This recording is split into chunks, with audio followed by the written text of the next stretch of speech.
कुरुक्षेत्र का युद्ध समाप्त हो चुका था। 18 दिनों तक चली विनाश की अग्नि अब शांत पड़ने लगी। चारों ओर टूटे हुए रथ, बिखरे हुए अस्त्र शस्त्र और वीरों के निर्जीव शरीर पड़े थे। लेकिन उस विशाल युद्ध भूमि में एक स्थान ऐसा था जहाँ स्वयं देवता भी दृष्टि लगाए हुए थे। वहाँ बाणों की सैया पर लेटे थे गंगा पुत्र भीष्म।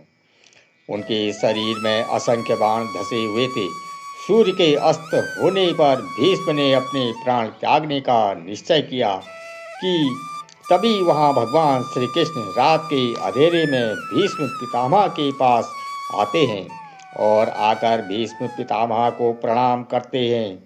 श्री कृष्ण को देख भीष्म बोले, हे वासुदेव, मैंने जीवन भर अपनी प्रतिज्ञाओं का पालन किया।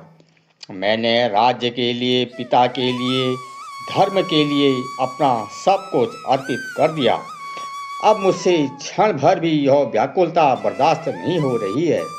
यह सुन श्री कृष्ण बोले, पितामह, इस धरती पर आप जैसे त्यागी, आप जैसे धैर्यवान और आप जैसा धर्मात्मा पुरुष दूसरा कभी पैदा नहीं हुआ।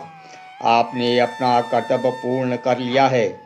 अब आप निश्चिंत होकर उस लोक में जाएं जहां महान आत्माएं निवास करती हैं। श्री कृष्ण के यह शब्द सुनकर भीष्म ने अपनी आंखें बंद कर ली।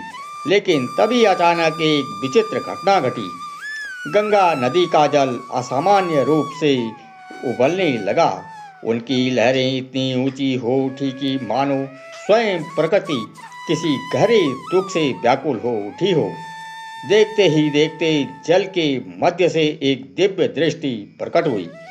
उनके नेत्रों में आंसू थे, उनके चेहरे पर करुणा थी और उनके हृदय में एक माँ का असीम दर्द छिपा था। वह थी माता गंगा। जैसे ही उनकी दृष्टि अपने पुत्र भीष्म के निष्प्राण शरीर पर पड़ी, उनका हृदय फट पड़ा। वे दौड़कर अपने पुत्र के समीप पहुंची और बोली, हे पुत्र, कैसी दशा हो गई है तुम्हारी। जिस पुत्र को मैंने अपनी गोद में खिलाया, जिसे देवताओं के समान तेजस्वी बनाया, आज वही पुत्र बाणों से छलनी होकर मेरे सामने पड़ा है। फिर उन्होंने श्री कृष्ण की ओर देखा। उनकी आंखों से प्रसन्नता, पीड़ा थी और कहीं न कहीं शिकायत। हे कृष्ण, आप तो समस्त सृष्टि के स्वामी हैं। आपके लिए कुछ भी असंभव नहीं है। यदि आप चाहते तो यह युद्ध रख सकता था, लेकिन आप चाहते तो मेरा पुत्र इस पीड़ा से बच सकता था। फिर आपने ऐसा क्यों नहीं होने दिया? मेरे पुत्र ने कौन सा अपराध किया था कि उसे बाणों की सैया पर लेटना पड़ा?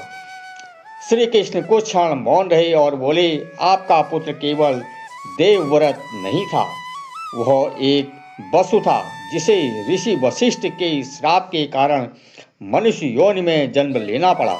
उसके जन्म का उद्देश्य ही अधूरे कर्मों का अंत करना था। लेकिन इतना ही कारण नहीं था। उसके जीवन में कुछ ऐसे क्षण आए जहां उसने धर्म को पहचाना, फिर भी उसके पक्ष में खड़ा नहीं हुआ। गंगा माता आश्चर्यचकित होकर बोली, क्या आप कहना चाहते हो कि मेरे पुत्र ने अधर्म किया? श्री कृष्ण बोले, नहीं माते, भीष्म अधर्मी नहीं थे। गंगा माता ने पूछा, मैं आपका आशय नहीं समझी। तब श्री कृष्ण ने कहा, आपको यह दिन याद है जब कौरवों की सभा में द्रौपदी का अपमान किया जा रहा था, जब एक असहाय स्त्री न्याय की याचना कर रही थी, जब उसने सभा के सभी महान पुरुषों से पूछा कि क्या वह वस्तु है या मनुष्य। उस समय आपका पुत्र कहाँ उपस्थित था? वह जानता था कि जो हो रहा है वह अधर्म है। उसके पास इतनी शक्ति थी कि वह अकेला पूरी सभा को रोक सकता था, लेकिन वह मौन रहा। गंगा माता स्तब्ध रह गई। श्री कृष्ण आगे बोले, उस दिन भीष्म अपने सिंहासन के प्रति कर्तव्य और धर्म के प्रति कर्तव्य के बीच उलझ गए। उन्होंने सोचा कि हस्तिनापुर के प्रति उनकी प्रतिज्ञा उन्हें नहीं रोक सकेगी, लेकिन धर्म प्रतिज्ञा से बड़ा होता है। गंगा माता ने धीमे स्वर में कहा, तो क्या उसी भूल का परिणाम उन्हें मिला है?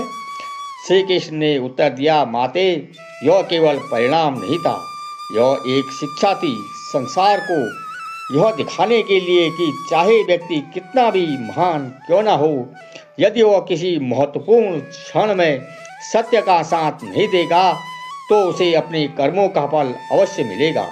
गंगा माता की आंखों से फिर आंसू बहने लगे। उन्होंने कहा, लेकिन कृष्ण, क्या मेरे पुत्र की सारी महानता उस एक भूल के सामने छोटी पड़ गई? श्री कृष्ण मुस्कुराए और बोले, नहीं माते, यदि ऐसा होता तो मैं स्वयं उसके चरणों में बैठकर उनसे धर्म का उपदेश न सुनाता। भीष्म महान थे, किंतु उन्हें भी अपने कर्मों का अंतिम हिसाब चुकाना था।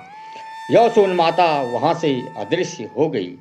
तो दोस्तों, यह थी एक भावनात्मक वीडियो। आपको कैसी लगी हमें कमेंट बॉक्स में ज़रूर बताइए। आपका बहुत बहुत धन्यवाद इतना समय देने के लिए। अगर आपको हमारी यह वीडियो पसंद आई है तो चैनल को सब्सक्राइब करना ना भूलें।